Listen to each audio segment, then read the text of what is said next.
Hello, my name's Michael Shapiro, and I'm one of the 4 co-inventors of the strongest materials in the universe. Now, before I get into what that means, I should explain why that matters. The process that led to making these materials is something that is at the root of technology and the root of how we make progress in human civilization, and it's quite different from how most people think technology works and progresses. So if you look at something like a material, a lot of people think that that is a scientific process that is driven by academic researchers working in ivory towers. But what we proved with this material is that's not the reality. And what I'm going to be talking about is not materials, but health. And specifically, key high leverage things that we can do within our health that are going to have an outsized effect. And it relates to the process that we discovered with materials. So the strongest materials in the universe are not really a material, it's more of a process combined with the material. The whole abstraction and notion of materials breaks down in describing it. And the way it works, it's like this ring. It's 5-axis carbon fiber 3D printing. And so what does that mean? It's taking a material and adding shape to it, because the performance that we get in real life, it's not just about an infinitely scalable substance that can be manipulated in any way. It's something that arises from the manufacturing process itself. So you can see that in how what you might think of as a fundamental property is actually going to shift when you manufacture something. That's called the size effect of strength. So the strength of things is not actually a fundamental way of describing materials. And when you don't have fundamental attributes, then describing a substance as this class as being a particular material breaks down, especially if it can manifest a very wide variety of properties, which is what happens in the 5-axis additive manufacturing process in a way that's a bit different from any other sort of metal 3D printing or things like that with regular shape optimization. So when you have a printing process with carbon fiber, what you're getting is a material whose properties depend on the orientation, and you're changing that orientation of that continuous fiber, and you're changing where it is. So you have 2 variables there. And when you do that, what happens is you don't have a fundamental substance that's just being scaled in space. You have a structure that comes into existence in parallel with the existence of the material. So you can't say there's a fundamental material that this thing is made out of. You can have subcomponents, you have the carbon fibers themselves, but then at that point it's like if you were describing a metal alloy by the crystal grains that it's comprised of. And that's not really meaningful. Moreover, when you have a material that's defined by shape, it stops being defined by a human-driven design process, because no human can figure out exactly where a fiber needs to go within a space. If you have something that's filling a path, that's a very hard thing to do, even for a software algorithm. But it means that the software process is really defining what you're getting and defining the material. So it's sort of like a structure made out of information more than being made out of a material.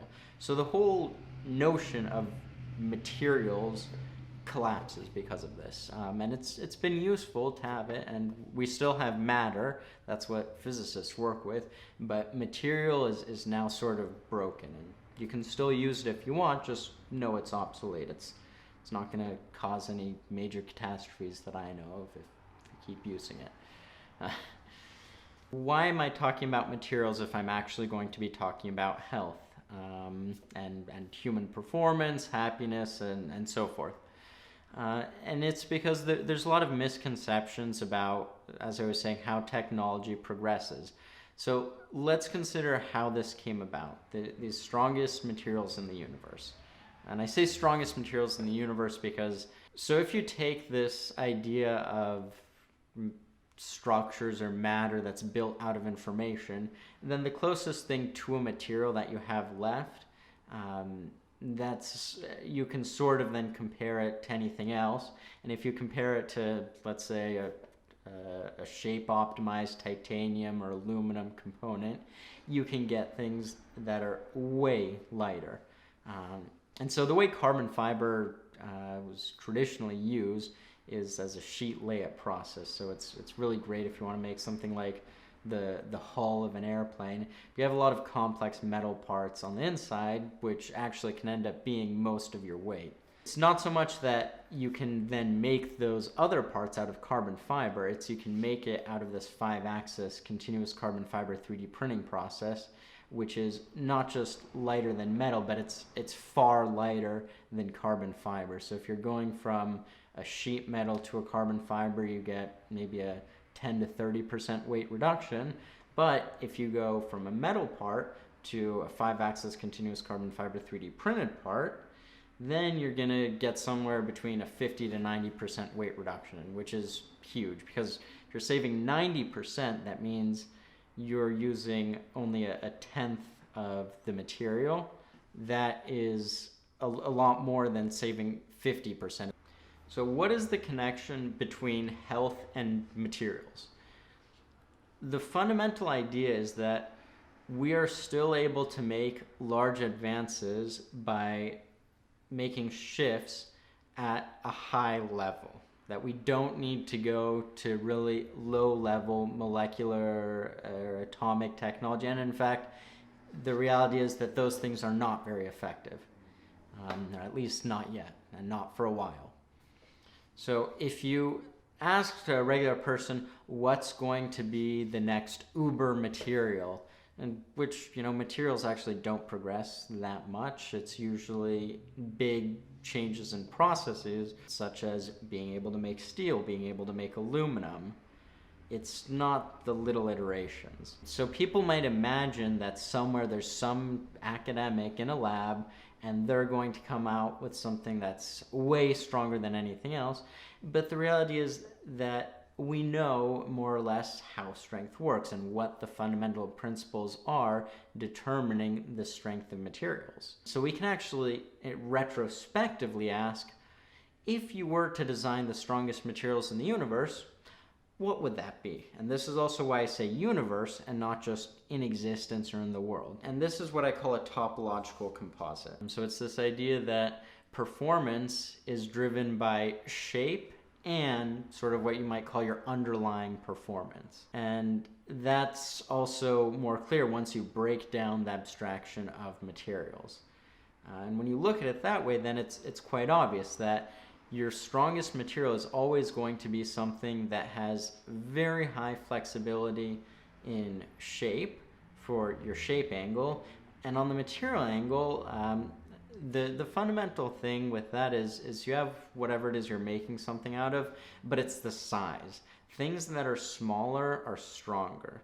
That's a fundamental aspect of materials, and that's related to your defect rates and the probability of having a failure. Basically, if you have something really small, then you can't have a very big defect in it, so you're going to get much higher strength. Something like a steel wire, as you stretch it out, any defect is constrained to your cross-section of your wire. So that's why carbon fibers can be so strong. That's a big part of it versus a graphite pencil. It's, you have your same carbon in there. Because it's so much bigger, you get big cracks, and it becomes a lot weaker, a lot more brittle. Well, carbon fiber is also brittle, but it works out when you put it in a composite. So this way to make something really strong is to give it flexibility in shape and having very small, fine materials like carbon fiber. And in practice today, carbon fiber is the strongest thing that we can make stuff out of at scale. Carbon fiber reinforced polymers for most applications. If you have a very specific loading constraint, you can get a different answer, but that's the most common answer depending on what problem you're trying to solve. And so the combination of carbon fiber and maximum flexibility is naturally the strongest material in the universe because it is the first instance of what I'm calling a topological composite. And we can say topological composites are generally the strongest materials that you can make from a really fundamental physics perspective. A composite is always going to be the way you can get a really small thing and integrate that into a bigger structure and scale that up, which is something that nanomaterials really struggle with. And that ties into the reason that the way technology evolves is more about from larger scale, at least looking at materials, rather than nanoscale. If you try to do something with nanomaterials, you have a lot of problems. You'll hear journalists who are completely non-technical, of course, writing, it's a problem of scaling production. This is complete BS. It might be hard to scale production, but even if you could make 10,000 times more than whatever you're making, that wouldn't solve the problem. The real problem is integration.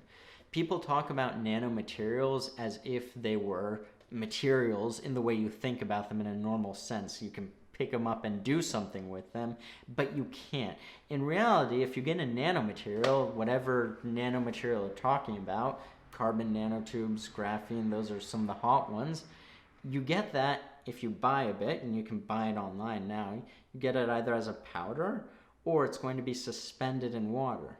You can't get a brick of it. There's no such thing as a brick of nanomaterial. Maybe you could press them together, but if you did, it would be very weak, so there's nothing holding it together. So when people talk about the strength of nanomaterials, this is meaningless. It's as meaningless as talking about the strength of atomic bonds. You could even go as far as it's not quite as meaningless as talking about the binding strength in the nucleus of an atom. How much energy do you need to separate protons from neutrons? And then if you could scale that up, but obviously you can't make bulk things out of that. It's nonsense.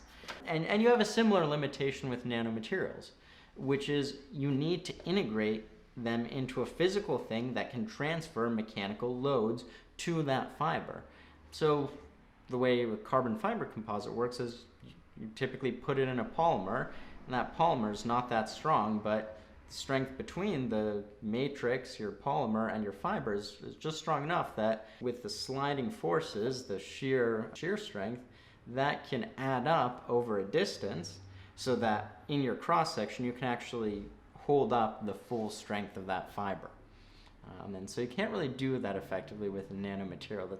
That's never been shown, a translation of your nanomaterial strength to a macro scale thing, which is why carbon fiber reinforced polymers are still the highest performance thing you can build a structure out of. Now, that doesn't mean that they're useless. You know, it's good that people are working on this stuff, and it can, in fact, integrate in a useful way. And the way that it's useful is when it becomes a feature of the material, not the primary thing, but something that just gives it a little boost. So, you know, you take your regular carbon fiber reinforced plastic, and then you sprinkle a little bit of carbon nanotubes in there, and okay, then you might get a little bit of boost in performance. You're not getting the strength of the carbon nanotubes in there. And that in itself is a slow, hard process, and you have to test that and make sure you understand what's going on.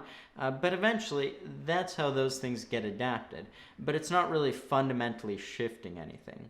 And that's really the difference in what people expect. So when people think about materials and how materials typically advance, you're usually getting these very small advances. The problem is that's how medicine and healthcare operate. And they operate based on things like genetics. That's a hot area. And the reason people like genetics is because you can measure tons of things and quantify a bunch of things. The problem is, just like you can't translate your nanotube to your macro scale, it's very difficult to translate genetic things to something useful for a human.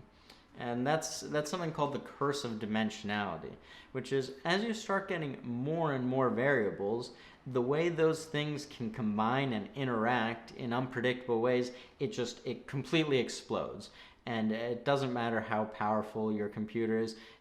With biology, you very quickly get to unsolvable situations. So what's the equivalent of 5-axis continuous carbon fiber 3D printing for human health, human wellness, and performance? What are these key things that we're missing that we could ask, what is the way that a human can be healthy? If we ask that, there's some natural answers that pop up. People might point to diet or exercise, and those are important, but it misses something that's perhaps even the more obvious thing, which is how we interact with our natural environment in ways that cause problems, ways that have been well established to be problematic for our health.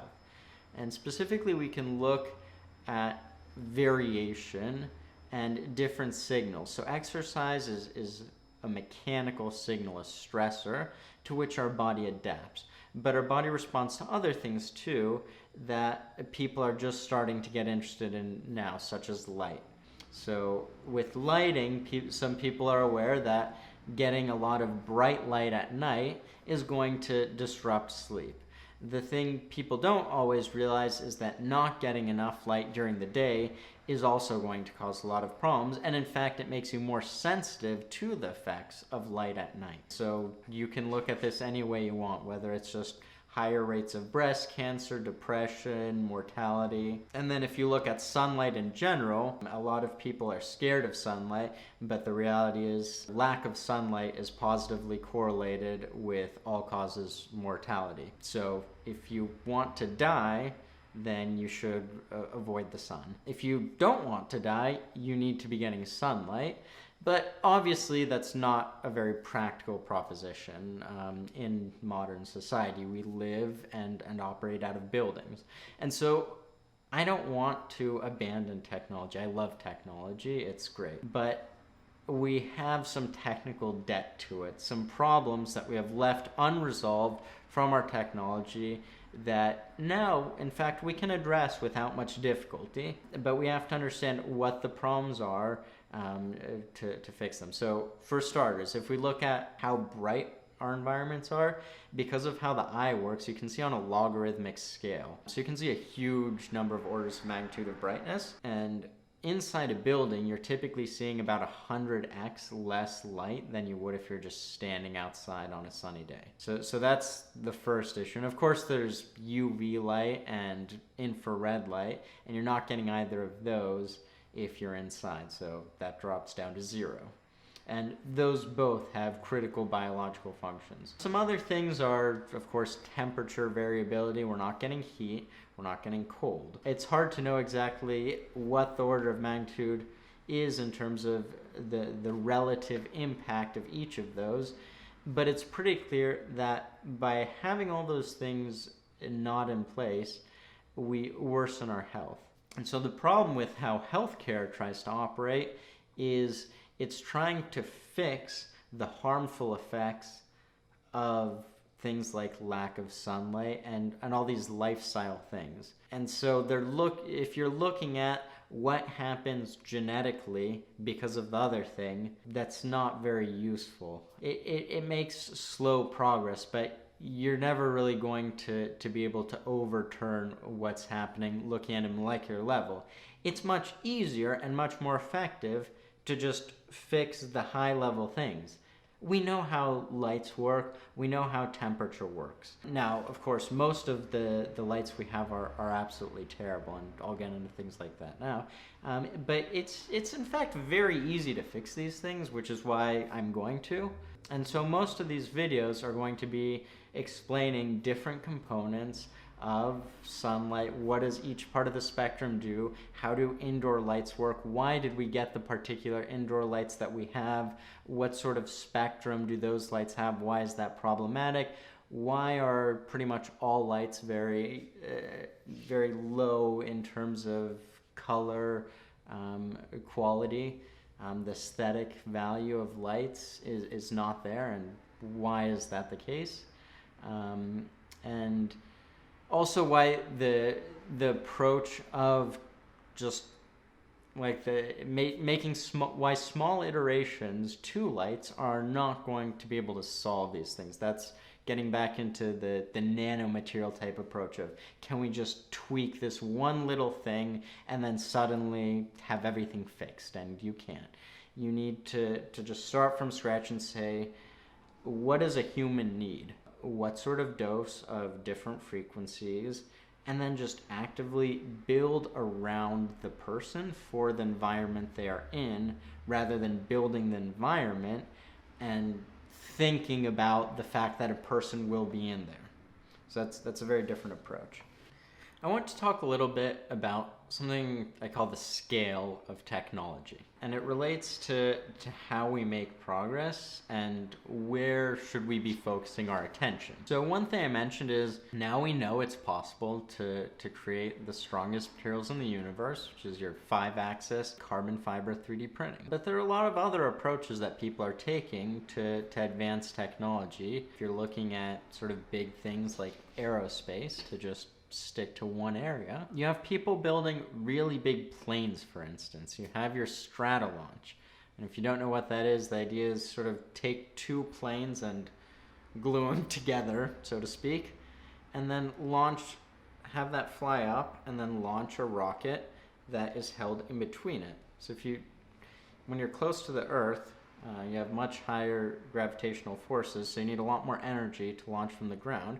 If you can lift up with a plane, which is going to have engines that are far more efficient, you burn a lot less fuel, and then you can launch from a higher elevation, and you can have a more cost-effective system. So that's one approach. That's the sort of the big and the small. The nanomaterials don't even, they're not at the table. You could think about them, but that's been mentioned previously. So nanomaterials aren't really driving things very much. So between your 5-axis carbon and your plane, then you have to ask, why not both, or something like that? Or why can't you just take your really big scale innovations and just pull in every other sort of innovative technology? And it's sort of similar to why you can't just bring carbon nanotubes into everything, which is, making big things is pretty expensive. Making big things is pretty expensive, especially in aerospace. So if you want to make something that is a new business model, so let's say you're like Stratolaunch, launching rockets, that's pretty challenging. If you're Boeing and you're just making another plane, you know pretty well that there's going to be demand for the plane. Within some variability, you try to optimize for how many seats should it have, how wide should it be, things like that. So if you're looking at an airplane, you know there's going to be demand for that if you're just making a regular airplane, so there's not a ton of risk with that. So if you're making an airplane where there's not a ton of market risk, it's very low market risk overall, you can get some variability in demand, but you know people are buying aircraft and there's a huge backlog. So if you're able to integrate something that's better, even if, let's say, it costs more, if it's going to save money in the long run, because you know you're going to be around that long and you know you're going to continue selling planes, you want to try to bring in those technologies. But if you're a Stratolaunch and you have a new business model, what you want is to expend as little resources as possible to prove that the business model works. Which means that you do not want new technology. You want to use what is proven and reliable and mitigate risk in every technological aspect that you can, because there's still business risk that needs to be proven out. So it's quite possible that something like Stratolaunch could succeed and it could become a viable business and then change everything about how rockets are launched. If it doesn't succeed, though, then it might end up having little value to anything else. So it's a question of what scale do you want to focus on. With something like 5-axis carbon fiber, that's something that when you can deploy that, you know that that's going to impact everything in aerospace. When you get to nanomaterials, you have the technology risk, which is, can you actually make a meaningful advancement with this in a way that's really going to work? And so what that would suggest is the optimal technology, scale of technology, lies somewhere in the middle if you want maximum leverage. You want something that's at a high enough level that there is not endless technology and scientific risk, and you want something that's not so high that it's just a business play. So one problem we have today is that because of how monetary policy and money works now, there's a huge incentive to push the scale of operations toward the business side rather than the technology side. Just making large structures that don't have a technology advance, that are just gambling on a new business plan. So that's why you see something like over 100 small satellite launchers, when small satellites today are a tiny market versus something that could impact every rocket that's being launched, and also all these other ones should the business model become viable. And that's why you get economic bubbles. It's people developing things before there's really a need for them, before they would arise organically in a natural market economy. The problem with medicine and healthcare is it goes to the opposite extreme of these really low-level things, because we have seen advances at a small scale. If you look at germ theory, that's pretty good that we have antibiotics, vaccines, and those have been very effective. The problem is those were actually developed largely by accident. It's great that we have them, but it's not that we had a push to develop those things because we wanted to. So now what we have when we look at the genetic approach to disease is that we have now with the genetic approach to disease is that people just study these sorts of things because they're easy to study and maybe it's fun, interesting, whatever, but it's not at a scale that it can be deployed efficiently and reach meaningful outcomes. A lot of medicine and healthcare is based on people pretending they're idiots who don't understand basic math. And so what they'll do is they'll take something, a single variable, and measure that because it's easy to measure. And then they'll just make that their target and forget about anything else about how it interacts with the system. But there's some things, that healthcare is quite good at. You have your vaccines, your antibiotics, and your trauma care. Those three things are incredibly effective, and there's not really any issues with those. Well, there's things like superbugs with antibiotics, but those are very effective. There's no question about the efficacy of those. Where you get into problems is when you start looking at chronic diseases and how those are treated. And the really fundamental problem with all with all of medicine and what it's based on is you can have lots of science and you can make all your science very rigorous. But if you're building on top of flimsy axioms, it doesn't matter how sound your science is, you're not going to get good results. And that's really the problem, that science is a process to ask questions about things that are falsifiable and figure out whether one thing is true or another, look at how something works. But it doesn't tell you what direction to go in, where you should be looking. And that's really the problem with medicine. So without saying whether this is or this isn't the case, you can ask hypothetically, what if there were lifestyle factors that were newly introduced, an aberration from how humans operated, that interacted with various different things, and now you do scientific research for decades and decades, and that's your body of medical knowledge, and it's all based on people who have these confounding variables. And there is no control group because they're systemic variables of modern society. So you can't separate it out, which means it's all junk, more or less, except for that control group, which is all of modern human civilization. So if you want to move beyond that, you don't really have much to work with. You have very little. You have your fundamental biology and things like how cells work, and you can get some things. So you're not really starting from zero, but But beyond that, all of the medicine and health practices, you have to discard a lot of it if you could figure out a different foundation of lifestyle factors that give you superior results. And it's unfortunate that we don't really have medicine building off of that, because you could do medicine and you could do science on people who are healthier, and you could probably get even better results. I don't know how much better, no one does. But you know, people like doing science and technology, and that's how human civilization goes. The problem is we haven't really reached the starting line yet. And so that's what I'm interested in, figuring out those few key factors. And that's also why I mentioned my background and the fact that I was involved in this materials engineering thing, making the strongest materials in the universe. It's not to brag or to prove that I am an authority. I'm clearly not an authority, and what I'm going to be talking about is not based on taking an authoritative stance. The purpose of mentioning the materials is that I might have some insight, I might have some good ideas.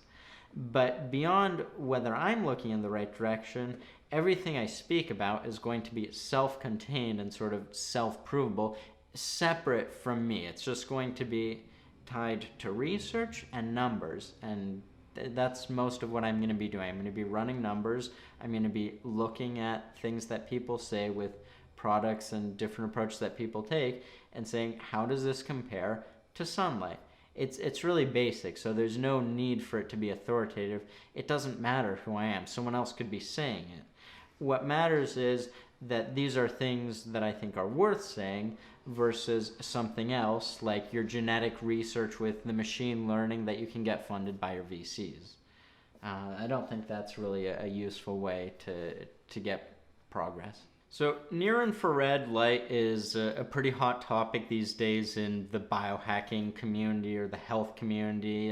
A bunch of different people have started getting interested in it because over the past 5 to 10 years, there's been quite a bit of research coming out showing that there's been a lot of research coming out in the past 5-10 years showing that you can get some pretty incredible effects from near IR light. Just like UV light is critical to the synthesis of vitamin D, there are other portions of the light spectrum that have other biological effects. So just to touch briefly on that, it's speculated that it interacts with the mitochondria with cytochrome C oxidase and essentially makes mitochondria work better, which are of course fundamental to every cell, and that's why in practice you see a ton of wide-ranging effects. There are some other mechanisms proposed related to things like cellular viscosity of water, which is, I think that's kind of neat as a materials person, and some other mechanisms are boosting nitric oxide. Yeah, and so some of the effects that people are showing with near IR, some of the more interesting ones are for the brain. So near infrared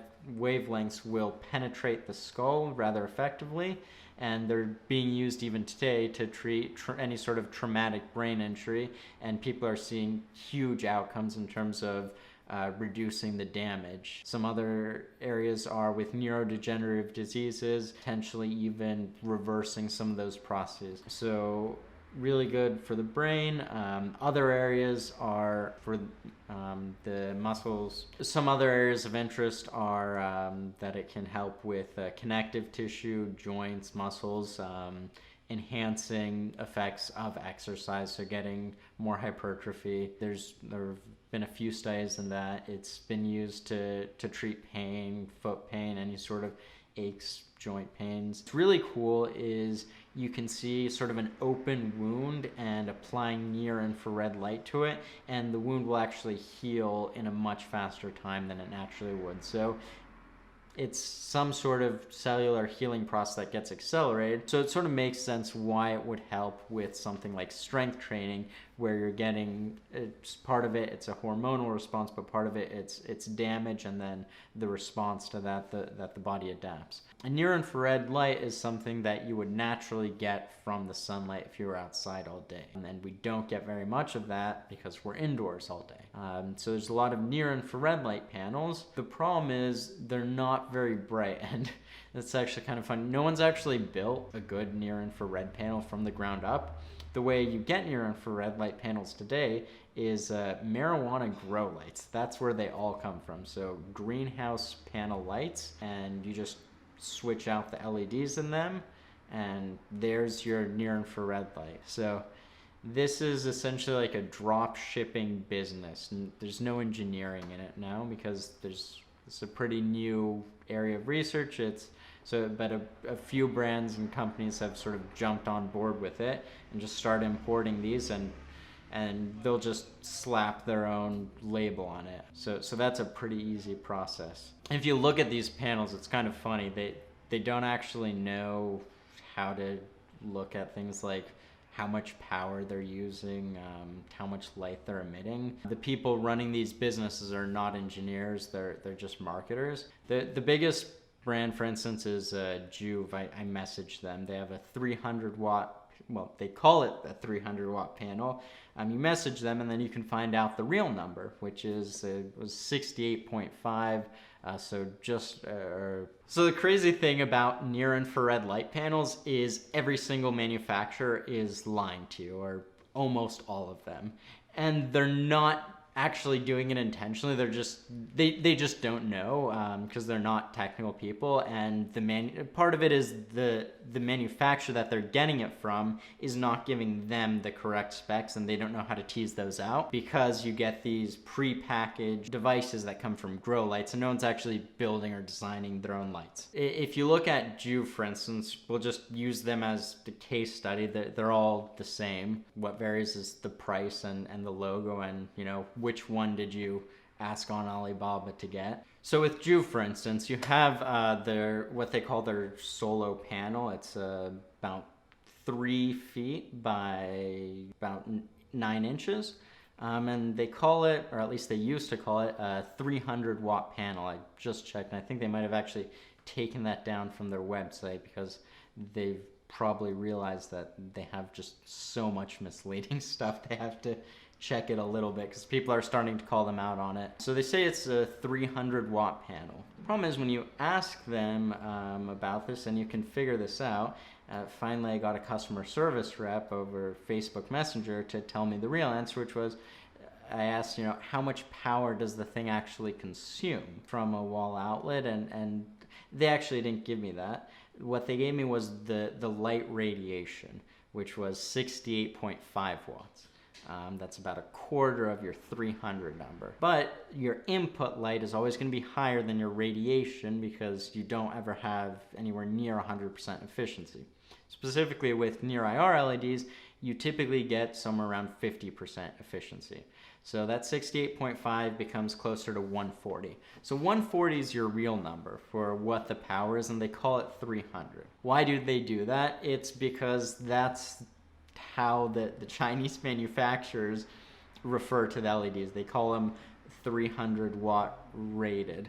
But the way LEDs work, there's a range of voltages and currents you run them at, and that's the theoretical peak that you could run it at, and for a short time you'd probably burn it out pretty quickly. So in practice, the devices are all set to be running at a much lower value. So if you buy an LED just like a light bulb and it's rated 9 watts, that means it's pulling 9 watts. That's where you're getting. So, but every near IR light is like that, where the actual number, what you do is you divide by a little more than 2, and that's the real power. So you can't blame them too much for that, I guess, because everyone sort of has the same standard number, and it really, people aren't calculating what that means, so it's somewhat arbitrary. It's consistent, it's fairly consistent at least between different panels, so it gives you a good relative measure. The real problem is not the power input to these devices. The real problem is the power output, the radiation, because that's what you really care about. So my starting point,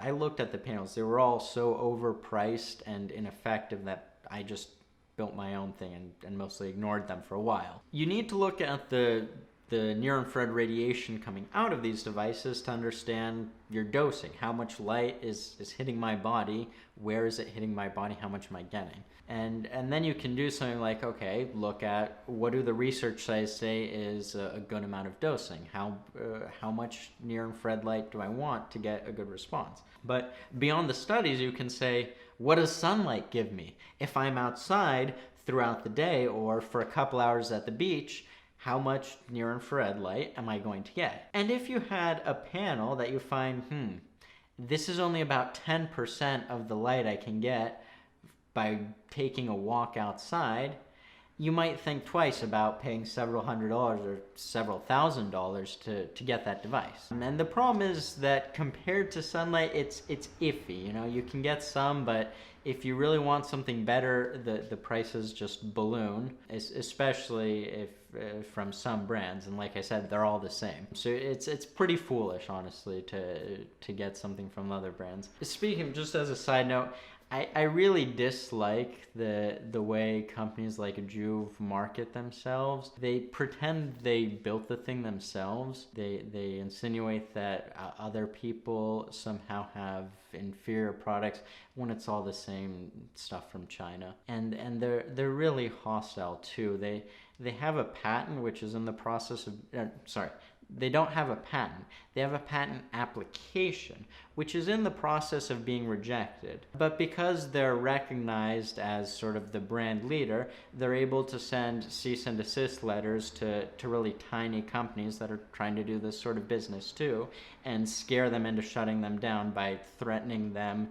with huge legal fees. And, you know, if you're just starting a small business and you don't know that it's probably a good idea to just ignore that sort of stuff, they can push out competitors, which clearly tells you where their mindset is at. It doesn't matter that they're jerks. What matters is that they're thinking that they know they can't make anything good. They can't build anything because they're not engineers.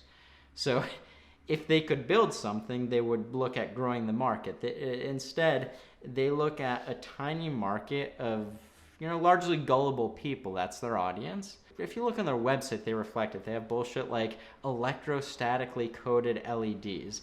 It's the same sort of, you know, pseudoscientific language that you'd see surrounding homeopathic medicine. And this bothers me because if you look at the research on near-infrared light, it is very exciting. So it's a pity that you have these low-tier brands coming out that really make it look bad and unappealing to anyone who sees that as their first encounter. It's just going to assume it's junk just because of the whole way that they dress themselves. So that's unfortunate. But you know, the one thing I will say that I appreciate that maybe they can take some credit for is they got me interested in it. Maybe they played a role in that. So that's good. Maybe not so good for them, but you know, good for you. So where do the near-infrared light companies really mislead you? It's on the radiation.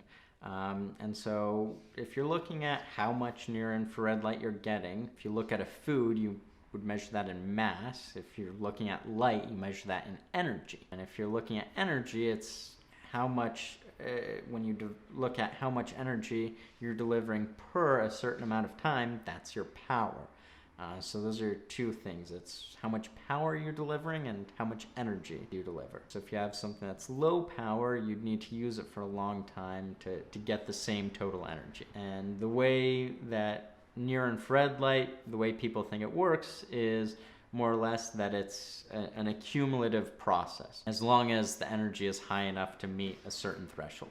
So if we look at an example of the Joovv light, for instance, the what they call the solo light, that which they say has 68.5 watts of radiation. The other thing they say is, okay, what's the power of that light you're getting, which is what's usually highlighted on the spec, which is the power per area. Because if you have a really small panel, then with the same power, then your power per area goes up. If you have a really large panel, if you had a panel the size of a wall, you're only going to get a small portion of that, so you need to look at the power per area and look at where on your body is that hitting you. So what they say is that their light has over 100 milliwatts. A milliwatt is 1,000th of a watt per every square centimeter. They say, of course, that that varies by distance. And some other companies will also show you a person standing by a panel and saying what the power density is at a certain distance. Because, of course, as you get farther away, the light spreads out and then the power density drops. So 100 milliwatts per square centimeter is roughly what they all say. It all varies a little bit, but they're in that ballpark. So let's do the math on that. They have a panel that is about 3 feet by 9 inches. So that's about 20 centimeters by 100 centimeters. So you have 2,000 square centimeters and 100 milliwatts. So 2,000, 20,000, 200,000. So you have 100 milliwatts per square centimeter. So if you have your 3 feet by 9 inch panel, that's going to be about 20 centimeters by 100 centimeters, so 2,000 square centimeters. And you have 100 milliwatts per square centimeter, so 0.1 watts per square centimeter, 2,000 square centimeters, that's 200 watts.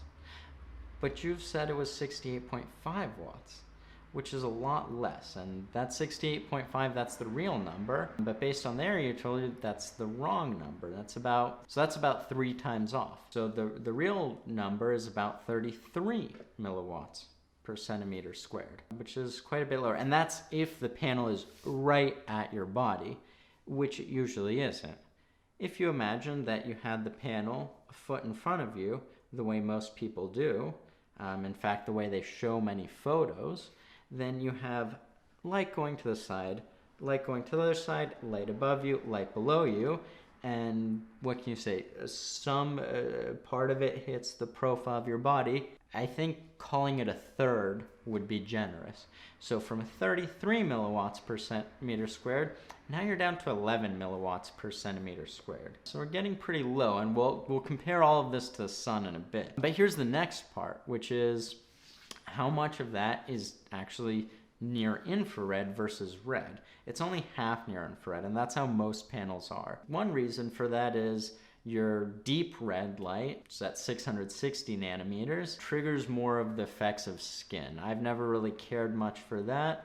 I think there are other better ways to have attractive looking skin, but it's the near infrared in the 800 to 900 nanometer range. 810 to 850 is really where people focus and where most of the research is. That's the stuff that can actually penetrate tissue effectively and really get to things like connective tissue, to the brain, deep into the muscles, to the bones, that sort of thing.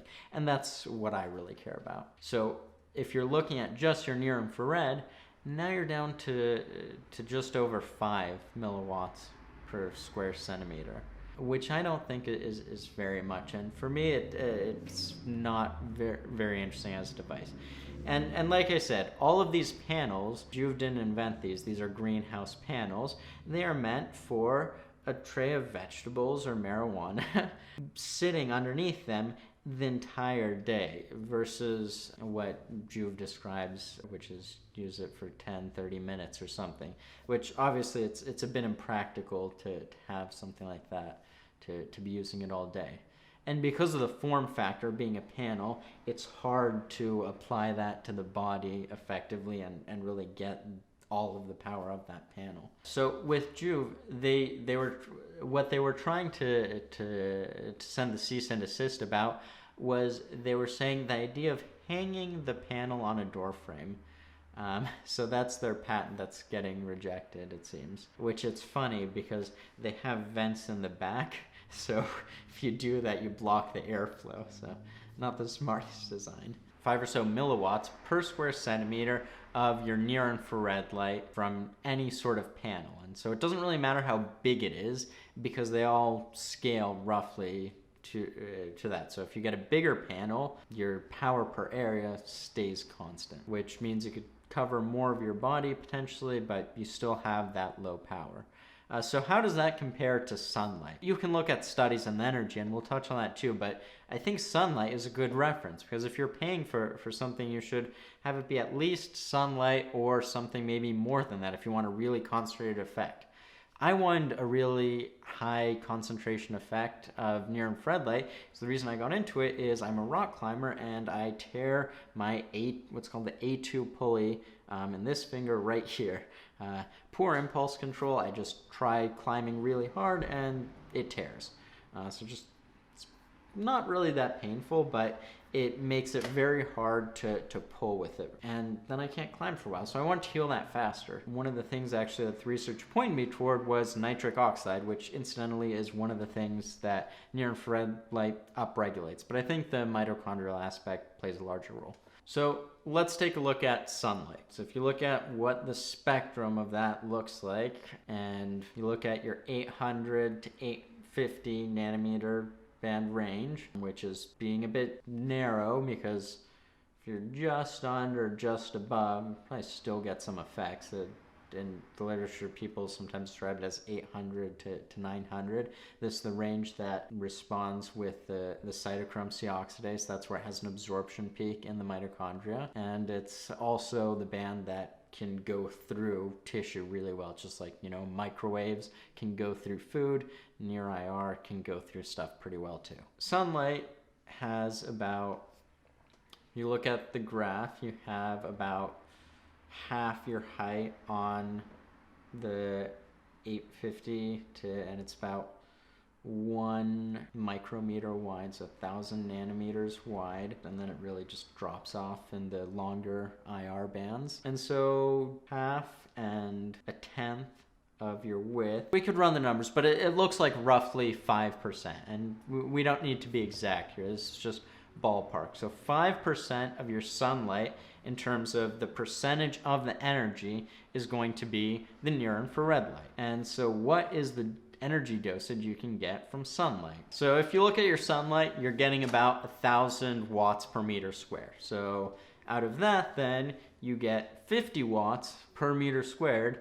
That is going to be your near-infrared. And so 1 meter squared, 100 centimeters by 100 centimeters, 10,000 centimeters squared, and we said 50 watts, so that's 50,000 milliwatts, divided by 10, 5,000 milliwatts, and divided by 1,000, so 5. Oh, hey, that's exactly what the near-infrared panel was doing, 5 milliwatts. I did not even plan that. I've run the numbers before, but have not got them to line up that closely. So the panel is almost exactly the same as being in sunlight, except you can be in sunlight a lot longer. Then you're probably going to want to stand by the panel, which to me makes it a near useless product. And it's not entirely useless if it's winter and you're not going to be getting that sort of intensity. And so if you really want it for winter, yeah, it could work. But at that point, it's just good to know that what you're getting is the equivalent of sunlight without all the other good things in it. And that makes it a pretty gimmicky product in my view, which is why I never bought one. I started building my own thing well before I thought about doing a business. So what's the conclusion? Joovv is a pretty slimy company. They have no engineers, they're just marketing people. All the panels are the same. They're all just grow lights from greenhouses. They all lie about their specs because they don't know any better, so don't get too mad at them. Oh, one more thing. How do they get these completely wrong numbers? They use a device to test the radiant intensity that's used for looking at broad spectrum light for sunlight, for looking at solar power, and looking at how much energy are you going to be getting. The problem is the way those work is those devices expect a particular distribution of light, and then they'll look at a particular value that, for whatever way the device is constructed, makes it easy to measure that value. And if you have a pretty uniform spectral power distribution, then you can essentially guess how much power you have and be pretty accurate if you're looking at sunlight. If you're looking at something completely different, then your numbers are going to be completely off. So Joovv either doesn't know this or doesn't care, neither do any of the other companies. So they just report what the cheap $100 power, I don't know what they're called, but radiant intensity meters.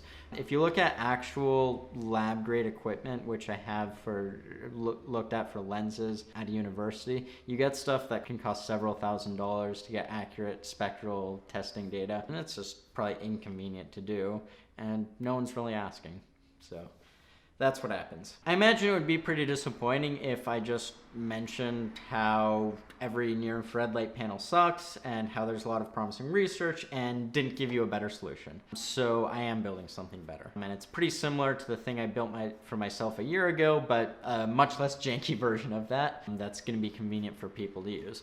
And what I'm doing is essentially taking a really large panel that would be pretty overpriced and cramming all that power into a brick, essentially a block. And that means you can use it in a very concentrated way, which is exactly the device I wanted, because I can put my hand on it and get my finger doing what I want. I want my finger healing. I want to be able to target my forearms for climbing strength.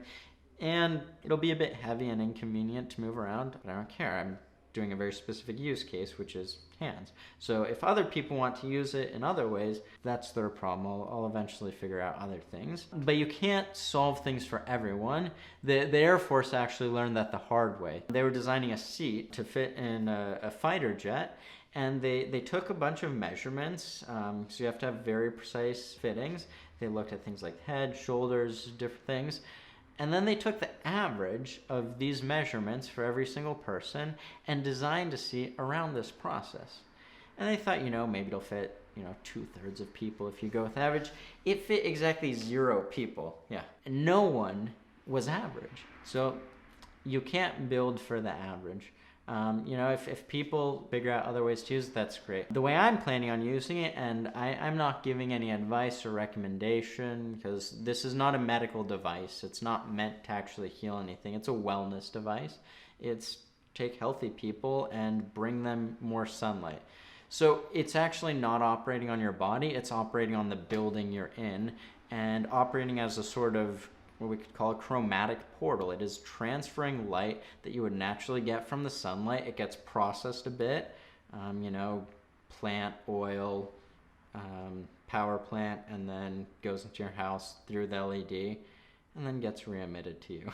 So that's all it is. And it's going to have a power density that is more than 20 times. It's going to be a lot higher than any sort of panel you can get, and it's also going to be a lot higher than sunlight because I don't want to be using it all day. In fact, this thing is going to be powerful enough, you better not leave your hand lying on there for a long time. It will probably cause a burn and potentially severe thermal damage. My idea is you just put your hand, it's not going to be an instant thing, so 10 seconds, it'll feel warm, so you'll naturally move your hand away. But that's the thing I'm building, and after that, maybe I'll build other things that will also be a lot better than sitting by a panel that has most of the light going out to the sides. But that's the first near-infrared light device. There's a few other things I built for myself just to try out, because as I mentioned, there's a lot of cognitive benefits, and so I just put one on my head and put way more power than you can get. So the thing I built to put on my head, it's a helmet that, as I said, it's rated 200 watts, so really the max power is 100 watts. I have driven it a little past that, and that is far more powerful than the caps or face masks that you can get today. The biggest market for that is for baldness. That's how they sell them, because there is actually research related to that, and it's also good for skin. But I want stuff that's going into my brain, which means needs a lot more power. There's also a device called the Vi Light, which is also pretty low power, but targeted in a few areas. It's ridiculous. There's not enough research to show this particular area. You can't be that meticulous. So my idea is just flood everything with near-infrared light, and that's really what it does. It's just increasing blood flow, just activating things.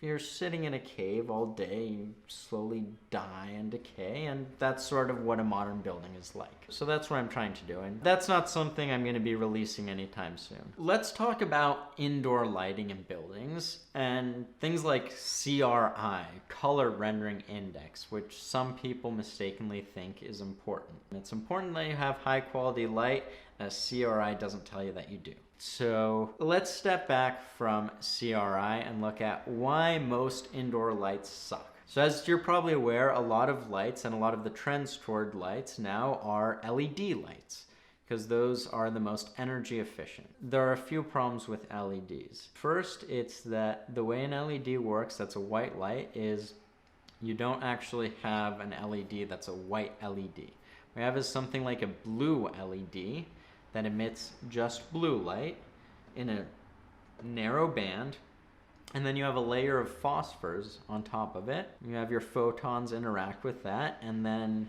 due to the Stokes shift and a couple other mechanisms, that light then gets spread out across all your different colors, and then you have white light.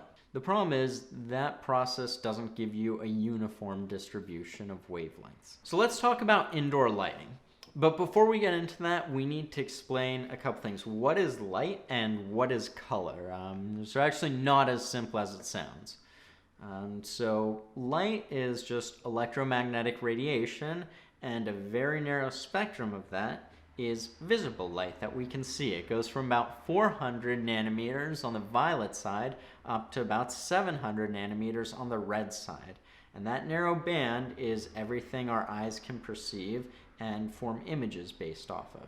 Now, if we look at the spectrum and we say, I have light that's at 567 nanometers or 452 nanometers, you choose any number on that spectrum and you say, that's where I'm getting light, that wavelength has a color associated with it. So you can say 440 is dark blue, 495 is cyan, 530 green, and so on. But you can't actually go the other way. If you start with a color, you cannot say this color has this wavelength or this distribution of wavelengths, because most of the light and color we see is not from a narrow spike in that spectrum. It is from a curve where you get a bit of this, a bit of that, and they all mix together, and that forms a color. And the way that I perceive that is with cones, like an RGB model, which is how much are you stimulating each of the three cones. One is for red, one is for green, one is for blue. And if you have a spectrum, then you can look at how much does this light contribute to the blue cone? How much does it trigger that? And you can look at it, it's a curve shaped sort of like a bell. And if you have light that's right in the middle of that peak, then it will trigger it a lot. If you have light off to the side at a point where you get to half the height, then you would need twice as much radiant energy at that point to trigger that cell in the eye to the same extent. And so you can combine the different contributions and then say, what RGB sort of color am I getting out of that? And the RGB model of screens doesn't get you all the colors. But what's really interesting is that if you define a color, you can actually get many different curves whose contributions give you that color. In fact, there's infinitely many if you have a color. So you have no way of knowing what is making that color that you're seeing if all the information you have is that something is a particular color. And this is where the problem of indoor lighting arises and why indoor lighting is generally quite bad. It's because you can get a color temperature, which is similar to color. Well, it's a particular color, and then you can make it in different ways, and some ways are worse than others. Because what happens is, if you look at the color directly and it hits your eyes, it's fine. All the colors appear the same no matter how they're made. But when it reflects off of something in the room, that's when it changes. The color you see is the same, but the color of the reflected object is going to be different when you vary the spectrum that produces that color. And so that's because the way the light reflects, you can talk about something being red because it is reflecting red light back and absorbing the other colors, but it's not discrete chunks that are red, green, and blue. The reflection is actually also having a spectrum, which is, for this wavelength I reflect this much, at this wavelength I reflect this much, and it varies continuously. And so if you have a different spectrum coming in, then you have to look, okay, at this point, this is what I get back. And so if you have a dip somewhere, then you're going to get a dip in that reflection, and that changes the color. And so that's what people try to talk about with things like CRI, color rendering index, but color rendering index is a very bad way of talking about this. So if you had some sort of perfect light, depending on how you want to define that, you could either say it's perfectly flat, or you could say it mimics the sun exactly. Then you know that it's going to have light in every area of the spectrum that can be reflected. With lighting devices, a lot of times you have dips and you're missing portions of the spectrum that then make the illuminated objects not look as nice. So color rendering index is an attempt to say, how good is my light? How well is it going to reflect objects and show the full gamut of colors and do so with high fidelity? But it is a really bad way to measure it, because it only measures 8 things. And these are reflectance curves. And so the way you define it is, how well does it reflect something that looks like some particular reflectance spectrum? So think a particular object. How well is that going to be reflected by this light? And there's 8 of them. The problem is those 8 do not adequately represent the real world. In fact, one key thing they represent very poorly is people, which they went from R1, as it's called, to R8, and they left out R9, which is a very red-dominated reflectance spectrum. And that just so happens to be a key component of skin tone. And so when this is lacking, essentially your skin, you look a lot uglier if you have low R9, and most lights do. But that's still just a 9th one, and it's a pretty important one. Some are more important than others, but 9 still does not give you a good representation.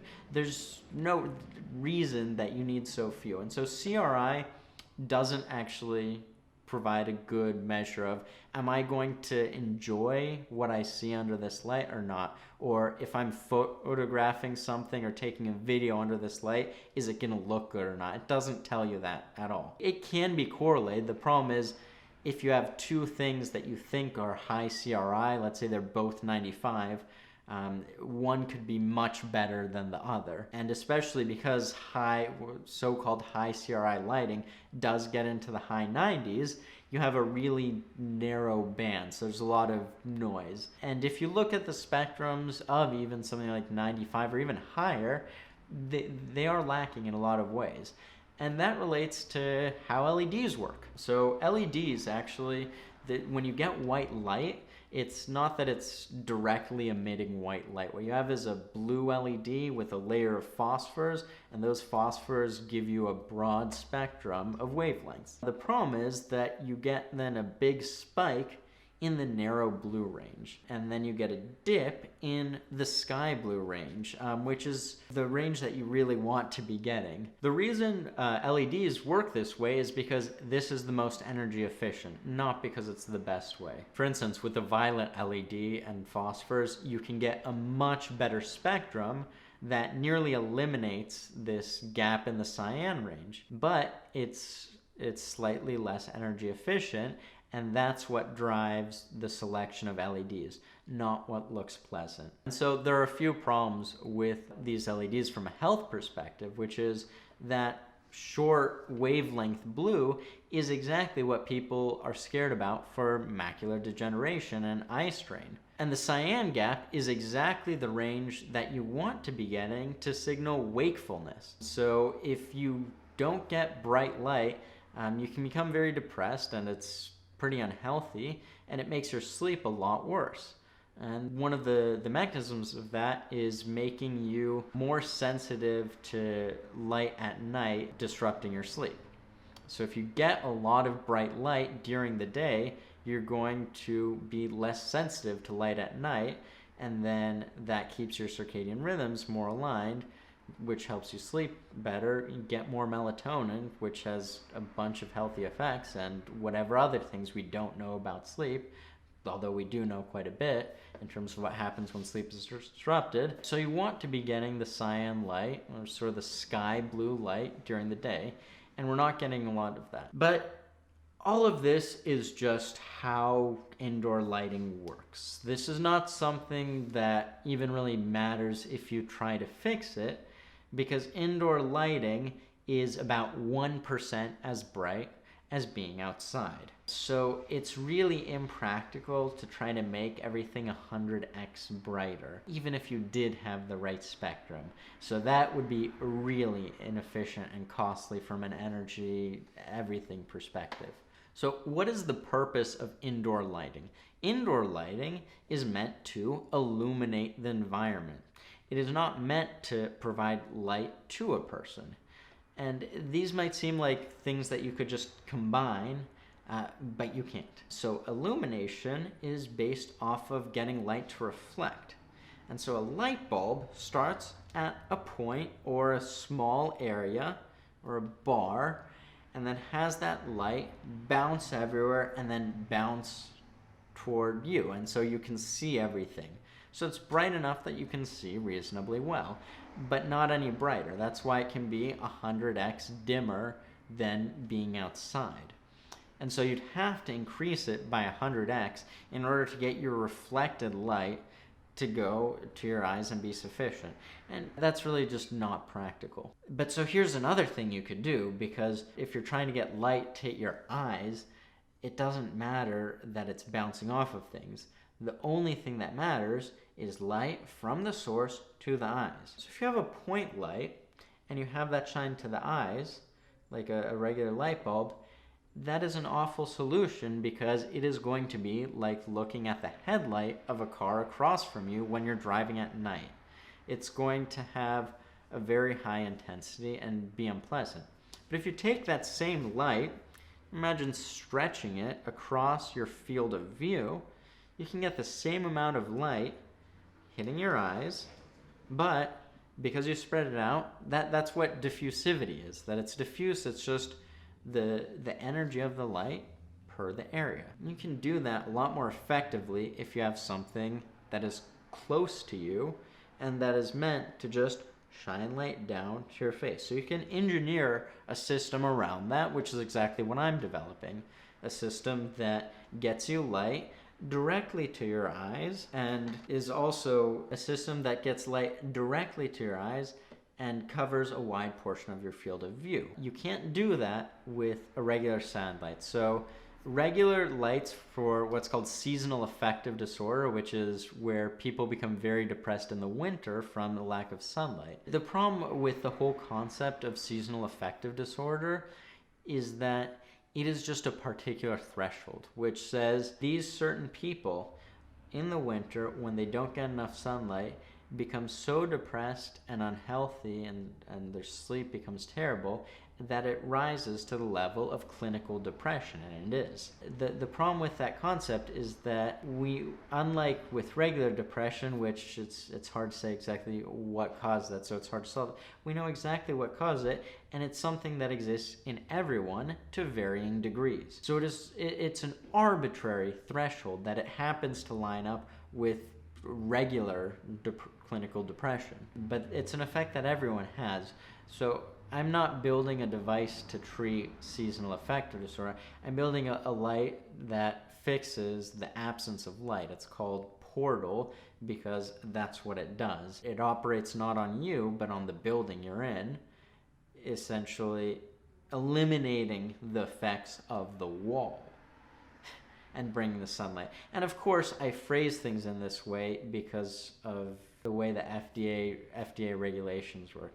People talk about FDA regulations as an advertising mechanism. So if you look at something like Joovv, they say Class 2 device, FDA approved or something like that, or registered. And all that means is it's not going to hurt you. It's not damaging.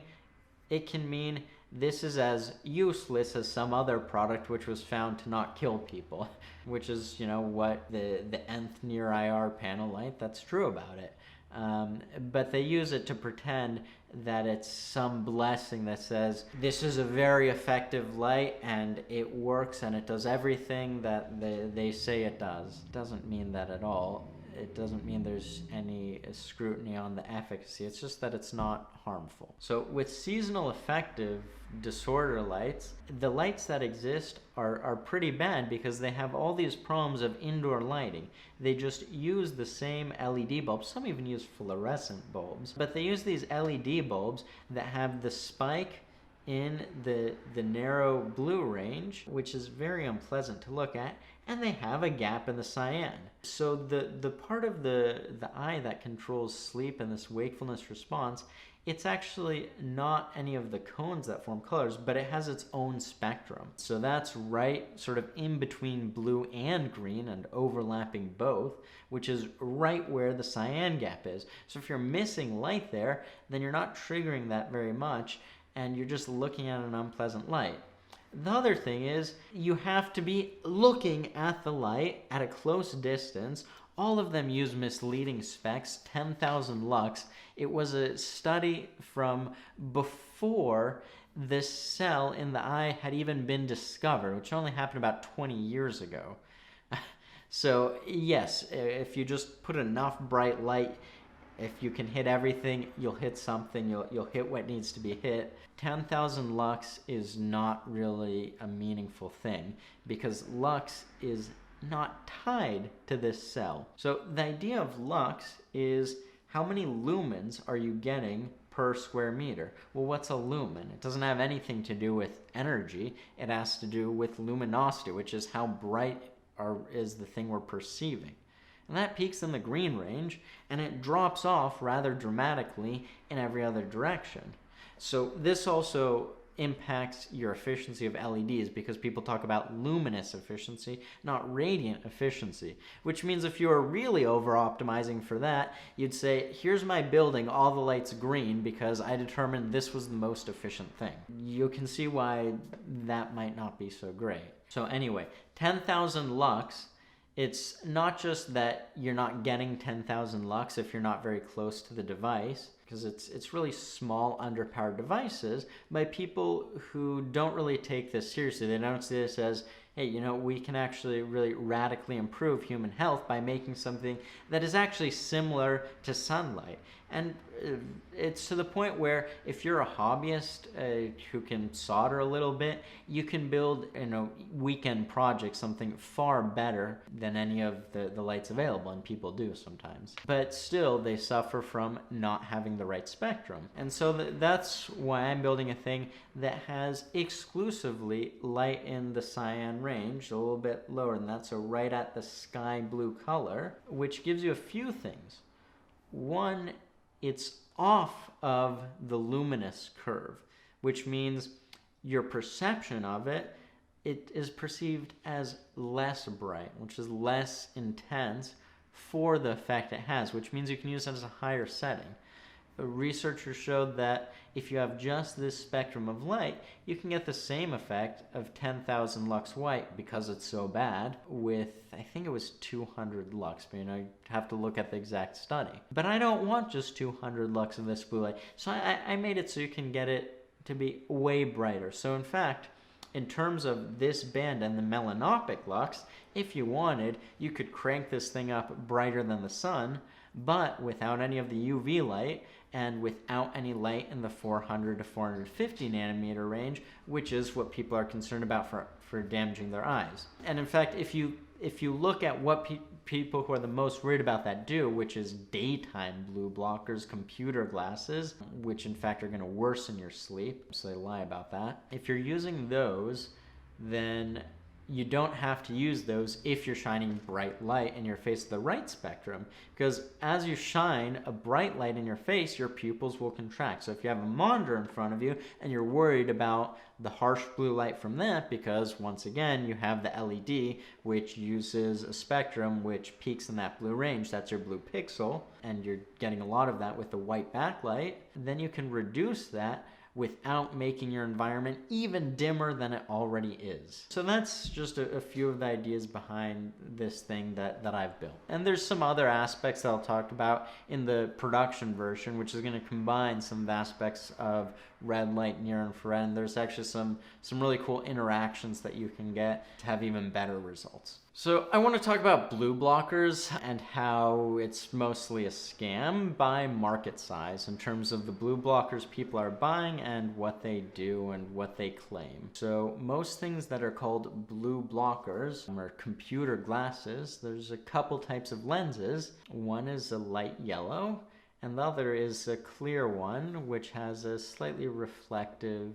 coating on it. So between those two, you're either reflecting just a tiny bit of light around the violet, so sort of like short wavelength blue range, or you're blocking not all, but part of your short wavelength blue. The problem is that this is very different from what I'd call real blue blockers, which are worn in the evening, which I'll talk about later. But the problem is these things are only related to eye strain and fatigue or whatever comfort. They don't help you sleep. If anything, they make your sleep worse because bright light during the day helps you sleep. So in particular, yellow lenses are really bad to be wearing during the day because you're not getting enough of the blue light that you need, which is a different blue light from the light that people are worried about for macular degeneration. So to understand blue blockers, we should look at what is blue light. People talk about blue light, but if you look at how color and wavelengths work, blue does not actually really mean much. So you really need to define that if you want to have a meaningful product and know how to use it. So I'd say there's roughly 4 types of blue, because you have to take them to the time of day, which is, are you talking about daytime or nighttime? And it's really simple. It's just you have your short dark blue and you have your light blue. And then you have those two either in the daytime or the nighttime. So your short blue, your dark blue, that's the thing people are worried about for potentially causing damage to their eyes. And that's where there's a spike in LEDs. LEDs have a ton of light right at this, at around 440 nanometers. So if you look at daytime blue blocking glasses, clear lenses, yellow lenses, they don't block all the light here, but they reduce it a bit. And then the other type of light is sort of a sky blue light, which is what you get more in the range of 450 to 500. Where blue gets a little bit lighter, and then you get into your cyan. Now this sort of light is a light that's missing, not entirely, but there's a big dip in any indoor light that you see, any sort of LED or a screen. But this is the light that's the peak that controls the sleep response, the melanopsin receptors in the eye, which is separate from color. It's a completely separate pathway. So if you don't have this light during the day, you're not triggering the wakefulness response. And if you do get this light at night, you are triggering the wakefulness response and saying, hey, it's still daytime to the brain when it's not. And so that suppresses melatonin, pushes back your sleep, and then makes you not wake up at a consistent time and forces your body to just try to sleep in, causing what's known as phase advance, so disruption to the circadian rhythm, which people know impacts just about everything. So what happens is a lot of these daytime blue blocking glasses, which is the biggest market, they talk about sleep just because it's a hot marketing topic, but it's complete BS because it actually makes your sleep worse by blocking blue light, because you're not getting enough of the cyan light sort of in between that blue and green region. So you're actually making that problem worse. And then on the other side, if you use these at nighttime, you're not blocking nearly enough light. So a few years ago, I developed a new type of blue blocker. Most of them were orange before, I made the color red to make them look a bit better and go all the way up through the entire green region, all the way up to 570 nanometers, which is right where the curve of your melatonin suppression, the melanopsin receptors, ends. So that was the first red lens blue blocking glasses, and something like that is really what's going to be the most effective freezing at night.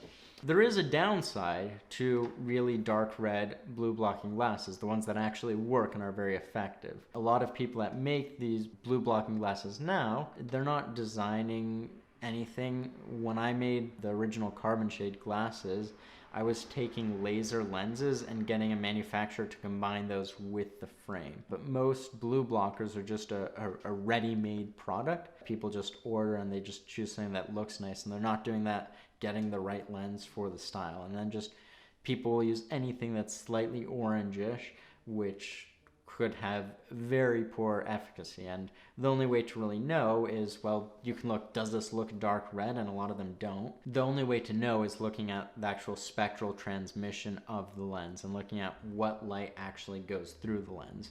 So as you can imagine, obviously a clear lens is letting in almost all of the light. You get a little bit that reflects off of the blue.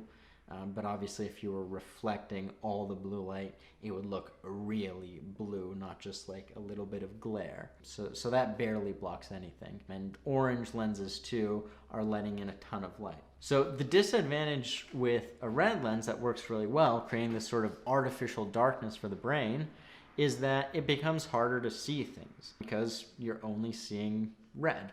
So it becomes harder to see things because you're only seeing the color red.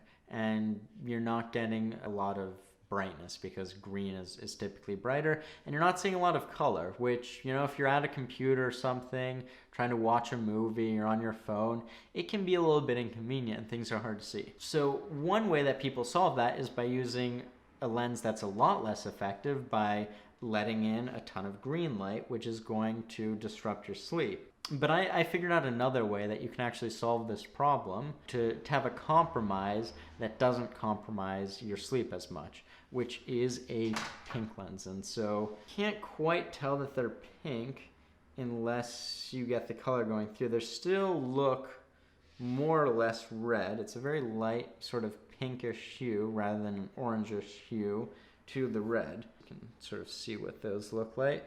And I got these made in a carbon fiber frame just because I thought that was fun and I like carbon fiber. But the idea with those is that instead of trying to let in more and more green light on the same side, you let in light on the other side, because the curve that affects sleep is in between blue and green, which means if you go on the extreme opposite of blue light and let in just a little bit of violet light, you can get a signal to the blue cone without getting very much of a signal to the curve that stimulates melatonin suppression.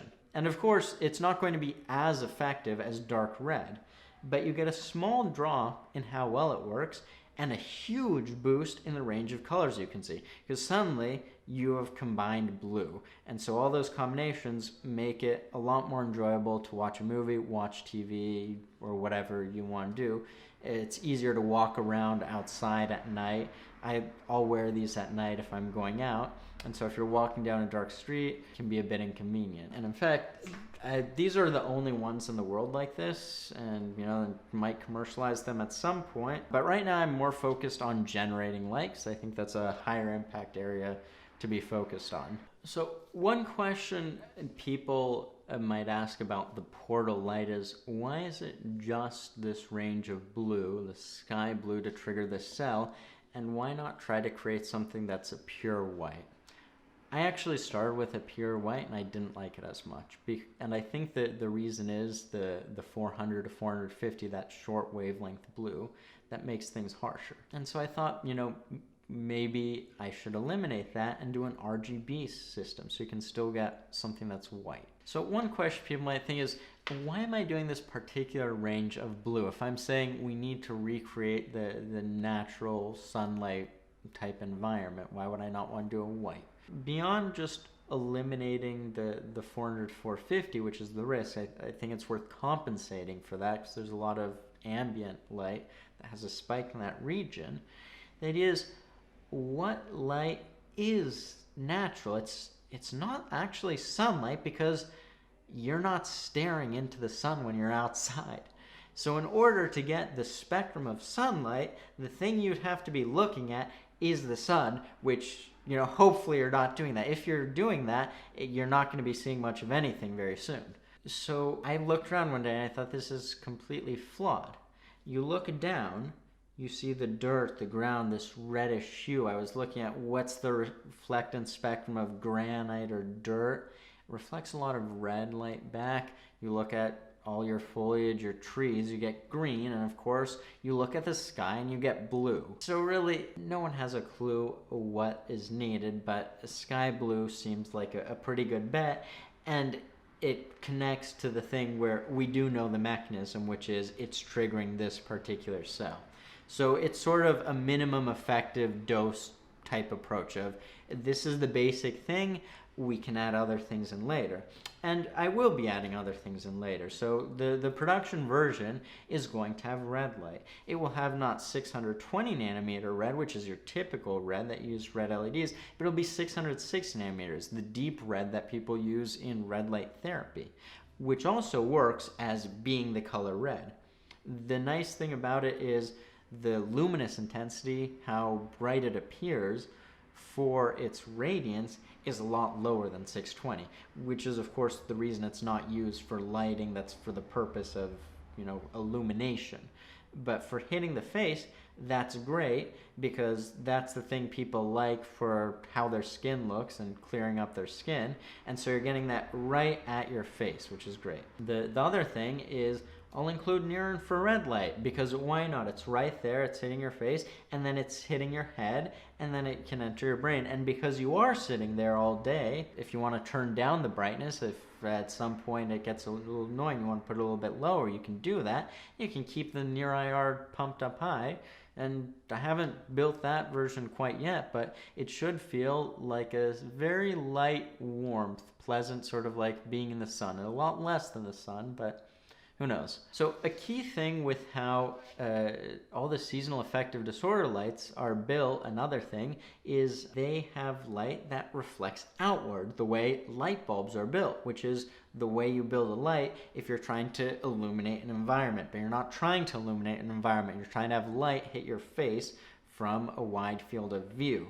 So what I've realized is the best way to do that is a Fresnel lens, which no one else has done before. But it's just like you'd have a spotlight, but instead of a narrow spotlight, you have a wider spotlight, and then you have light that just comes in as a column, which is good for a couple reasons. One, you don't get that huge drop off where you get much less than 10,000 lux. In fact, you could have a lot more than 10,000 lux. Get a really wide area, not just a narrow spotlight, so that it covers more of your field of view. And instead of just being on the side, if it's above, then it integrates really well into your desk environment. So you don't have to stop to look at it, it's just right there.